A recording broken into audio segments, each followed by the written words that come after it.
I suppose it would be a good time here to perhaps talk about these stages of learning that Getting you talked about, because I think it's really interesting to know there are different times or moments, and we're doing different things at that time.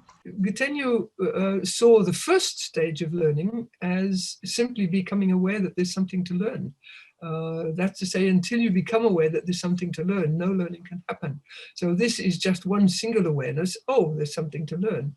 And that can be of all different types of things. For example, I'm sitting on the edge of Lac Saint-Point in the Jura Mountains, and I see this boat going by, and there's no somebody, sailing by, and there's no boat.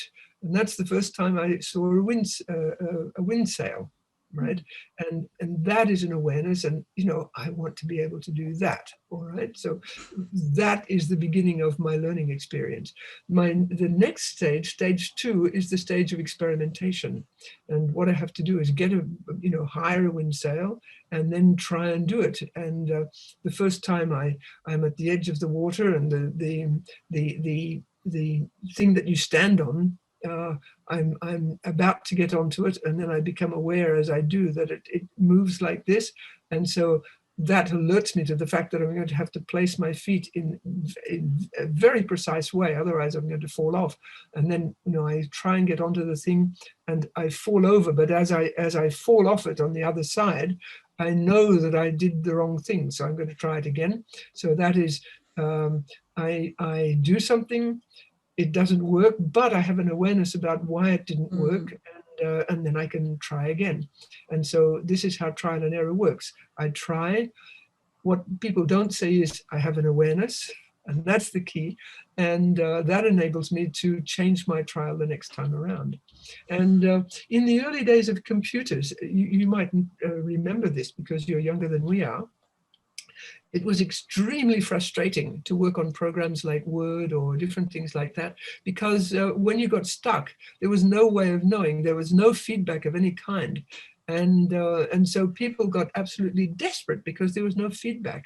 And it became very obvious that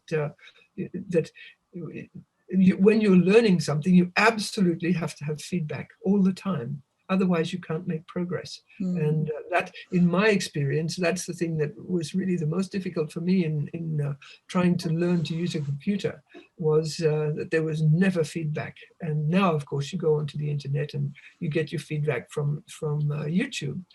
But at the time, there was no YouTube. And there was a lot of frustration. And so anyhow, that's stage 2, is a stage of experimentation. At the end of stage 2, we're going to go on to stage 3, which is at the end of stage 2, I know what to do now. But I can only do it if I'm entirely present to it. I have to be absolutely present to it for it to work. And so stage 3 is going to be moving from that point where I need to be completely present to gradually extracting my presence, so that by the time I get to the end of stage 3, I can do this. I can wind sail across the lake, and I can feel the wind in my hair and the sun on my skin, and it's a lovely day, and the windsurfing looks after itself. Right. And then stage 4, there is a stage 4, which is simply to acknowledge that I'm a whole person. And so everything that I learned while I was doing this will now be available when I start to learn something else. So that it says that learning can be transferred, is transferred. So that what I learned as a very small child, probably still in the womb, I learned to grasp things. And when I was born, I could grasp, right? I could grasp a finger. If somebody put a finger in my palm, I'd close my palm around it. That babies know how to do that. So this means that they learned it earlier in the womb.